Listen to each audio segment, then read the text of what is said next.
अस्सलाम वालेकुम। क्या हाल चाल है? सब ठीक है, मज़े में। आपका भाई शाहिद एक बार फिर आपकी समय हाजिर है जापान में। तो आज ये क्वेश्चन है जी, मैंने अभी देखा एक भाई ने पूछा है कि भाई एक बात बताएं कि पाकिस्तान से कौन सा ऐसा आसान तरीन तरीका है कि हम किसी अच्छे मुल्क में चले जाएं और सेटल हो जाएं, वहाँ जाके काम करें। तो ये बड़ा ही इंटरेस्टिंग सवाल है और इसका क्वेश्चन का जो आंसर है होना तो थोड़ा कॉम्प्लिकेटेड ही है, लेकिन मैं समझाऊंगा आपको लफ्ज़ों में, आपने समझना है और उस पर अमल करने की कोशिश करनी है। एक्चुअली मैं ऐसे सवालों का जवाब देना पसंद नहीं करता, लेकिन फिर भी मेरे भाई बहुत सारे या बहनें या फैमिलीज अभी इस टाइम ऐसी कंडीशंस में हैं कि हमें अभी उनको बताना पड़ेगा थोड़ा सा, ठीक है ना, कि कैसे आप पाकिस्तान से किसी अच्छे मुल्क में बाहर अपने रोज़गार की तलाश में या कि मुस्तकिल सुकूनत के लिए, मतलब कि परमानेंट रेजिडेंस के लिए शिफ्ट होना चाहते हैं, तो कैसे जाएं, क्या तरीका करें कि हम जो वहाँ से चले जाएं। अभी ऐसा मसला ये है कि लोगों के पास पैसे भी हैं, ठीक है, लेकिन वो पाकिस्तान से बाहर जाकर किसी और मुल्क में रहना चाह रहे हैं, ठीक है ना। एनी रीज़न कोई भी हो सकती है, वो अपनी सेफ्टी रीज़न देख रहे होते हैं, वो वहाँ पे ला कानूनियत देखते हैं कि या कुछ भी, वो अपना बिजनेस सेटअप जो है उनका वहाँ पे नहीं हो रहा, या उनको अपना फ्यूचर अच्छा नहीं नज़र आ रहा वहाँ पे अभी पाकिस्तान में, तो वो बस एनी रीज़न वो वहाँ से आउट होना चाह रहे हैं और किसी अच्छे मुल्क में जाके रहना चाह रहे हैं। That's fine. Know start. आपने क्या करना है, अभी पाकिस्तान में जब रहते हैं आप, किसी अच्छे मुल्क को, यानी कि यूरोपियन कंट्रीज़ का या किसी भी और अच्छे मुल्क का चाहते हैं वीज़ा लेना, पैसा है आपके पास, स्टेटमेंट है, सारा कुछ, लेकिन क्या होता है आपका वीज़ा जो है वो रिजेक्ट हो जाता है, रिफ्यूज़ हो जाता है। वाई? अभी अगर किसी यूरोप वाले ही जो हैं वो पाकिस्तान का वीज़ा फ्री एंट्री कर दें, तो मेरे ख्याल में सबसे बड़ी हिजरत हो जाएगी। पाकिस्तान जो है ना खाली होने के बराबर पहुंच जाएगा।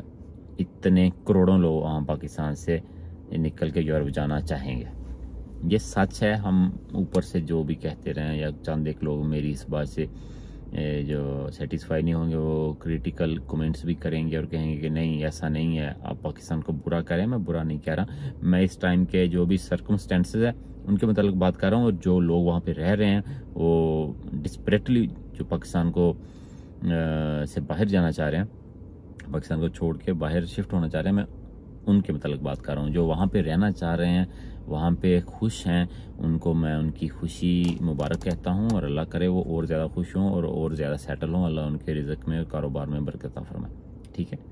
आपने सबसे पहले क्या करना है, अब यहाँ से तो वीज़ा नहीं लगेगा पाकिस्तान से, आपका मुश्किल है, 20% चांसेस हैं, ठीक है। आप क्या करें, पाकिस्तान से किसी बड़े मुल्क का वीज़ा ना लें, आप लें किसी जो है ना टूरिस्ट स्पॉट कंट्रीज, उनका वीज़ा लें।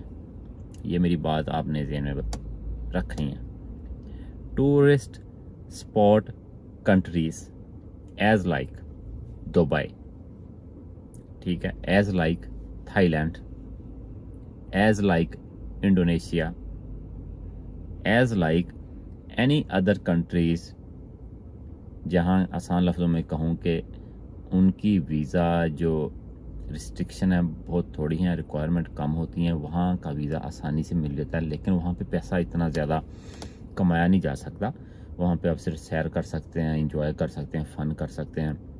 यूरोप के भी कुछ मुल्क ऐसे हैं वहाँ का वीज़ा आसानी से आपको मिल जाता है। वहाँ से जाके अब आपने आगे क्या करना है, कोई डंकी नहीं लगानी यार, ठीक है ना। वहाँ चले गए, आप विद फैमिली गए, वहाँ जाने के बाद आपने वहाँ से जाके जिस मुल्क में आप जाना चाह रहे हैं, ठीक है ना, कुछ देर रहने के बाद, ये मैं अभी आपको बता रहा हूँ कि आपने विजिट वीज़ाज पे नहीं जाना, आपने ये वीज़े ट्रैवल कंट्रीज़ हैं लेकिन इनके थोड़े से लॉन्ग टर्म वीज़े लेने हैं, ठीक है, कि कम से कम 3 महीने का वीज़ा आपके पास हो, इन मुल्कों का 3 से 6 महीने का, ठीक है।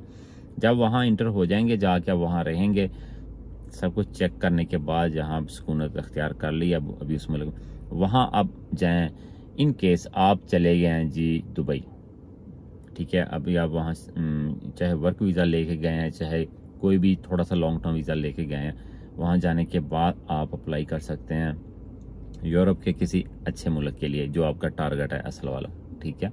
अगर आप इंडोनेशिया चले गए हैं, वहाँ पे जाके थोड़ा बहुत आपने देख लिया है, वहाँ से मलेशिया है, मलेशिया से आप अप्लाई करेंगे वीज़ा, ऑस्ट्रेलिया का, कनाडा का, जापान का, जिसके चांस पाकिस्तान में 20% थे, अगर आप वही वीज़ा दुबई से आपके अप्लाई करते हैं तो उस वीज़ा के चांस 80% प्लस हो जाते हैं। अगर आपके डॉक्यूमेंट्स गुड हैं, वेरी समथिंग ओरिजिनल है, तो वो आपके 80 to 95% चले जाते हैं आपके वीज़ा लगने के चांसेस। इसी तरह जो भी दूसरे मुल्क भी हैं वहाँ पे आप जाते हैं, जाके अगर मलेशिया का आप वर्क वीज़ा भी लेके आ जाते हैं तो आप ये ना कहें कि आप अपने मलेशिया ही रहना है, सारी ज़िंदगी वहीं पे गुजारनी है, नहीं।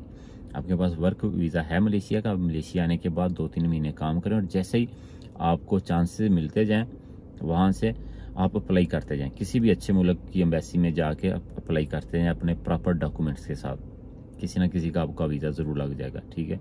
वहाँ से आप फिर ज़ाहिर बात है वहाँ से आपका विजिट वीज़ा ही लगेगा, विजिट वीज़ा लेने के बाद आपको एंट्री मिलेगी वहाँ से जाके। अब आगे आपने खुद ही सेटल होना है उन मुल्कों में जाके, कैसे आप होते हैं, आप बिजनेस कर रहे हैं, काम करते हैं, क्या क्या रूल्स होंगे उन मुल्कों के, उनके मतलब मैं यहाँ पे आपको कुछ नहीं कह सकता, वो आप खुद समझदार हैं। जैसे मैंने स्टार्ट में ही बताया था, कुछ बातें मैं नहीं कहूँगा, आपने खुद ही समझनी है, ठीक है ना। वो आपने अपने रास्ते खुद निकाल लेने हैं उन मुल्कों में जाके, जैसे भी आप निकालें। ये ओरिजिनल वेज हैं कि आप डिस्परेटली जो जाना चाहते हैं उन मुल्कों में, लेकिन डायरेक्ट आपको वीज़े नहीं मिल रहे, तो आप इस तरह से डायरेक्ट नहीं, थोड़ा सा इनडायरेक्ट होके उन मुल्कों में की एंट्रीज ले सकते हैं जिनकी एंट्रीज डायरेक्ट पाकिस्तान से पाकिस्तानियों को नहीं मिले। यू अंडरस्टैंड ऑल गाइस, ठीक है। तो आई होप आपको मेरी ये वीडियो अच्छी लगी होगी, क्योंकि मसला पता क्या है, अगर आप डायरेक्ट पाकिस्तान से अप्लाई करते हैं, एक तो एक आपको खर्चा होता है, दूसरा है कि आपकी चांसेस बहुत कम होते हैं, आपका वीज़ा नहीं मिलता ना, तो आप डिसाइड होते हैं। अगर आप किसी दूसरे मुल्क में चले जाते हैं, दुबई में, मलेशिया में, इंडोनेशिया में, थाईलैंड में, कहीं भी इनका वर्क वीज़ा लेके चले जाते हैं इन मुल्कों में, होगा क्या, एक तो ये होगा कि आपको एक्सपीरियंस हो जाएगा इन मुल्कों का, ठीक है, आपकी ट्रैवल हिस्ट्री भी बनेगी, पासपोर्ट की वैल्यू बनेगी। दूसरा, आप ओरिजिनल किसी वर्क वीज़े पे गए हुए हैं, आप वहाँ पे कुछ ना कुछ कमा भी लेंगे और वो कमा के थोड़ा सा खर्चा भी कर लेंगे, वीज़ा भी अप्लाई करते रहेंगे और आपके पास एक प्रॉपर एम्प्लॉय भी होगा पीछे, जो जिसने आपको जॉब दी हुई होगी, ठीक है। उसके पेपर वगैरह लगा के आप अप्लाई भी कर सकते हैं किसी दूसरे दूर के मुल्क का, अंडरस्टैंड। तो ये चीज़ें हैं, ये चीज़ें कोई किसी को नहीं बताता। ये एजेंट्स जो हैं लाखों करोड़ों रुपया लेके वो ये काम करवाते हैं, ठीक है, और उसके बाद उनसे वो एक एक वीज़े का 50-50 लाख, 60-60 लाख लेते हैं। तो जापान के वीज़े का भी इस टाइम जो ओरिजिनल पेपर वर्क के साथ जो वीज़ा कुछ लोग मुझे सुनने में आया, मैं जानता नहीं हूँ किसी को, कि 50 लाख रुपया तक ले रहे हैं एक बंदे के वीज़े का, 50 लाख रुपया, खुद हिसाब ला लें 50 लाख। एनीवे, ये टॉपिक लंबा हो जाएगा, दूसरी वीडियो फिर बताऊंगा किसी और में। अपना बहुत सा ख्याल रखें और अच्छे तरीके से अपनी पूरी तैयारी करके आएँ, जिस तरह मैं कहता हूँ उस तरह चलते रहें इंशाल्लाह। बाकी ऊपर वाला है वो आपकी हेल्प ज़रूर करेगा, मेरी दुआएं आपके साथ हैं, मुझे भी अपनी दुआ में याद रखिएगा। अंटिल द नेक्स्ट वीडियो, अल्लाह हाफिज़। वीडियो अच्छी लगे तो लाइक कीजिए, शेयर कीजिएगा और अपने भाई के चैनल को सब्सक्राइब कर लीजिएगा। बाबा टेक केयर, बाय बाय।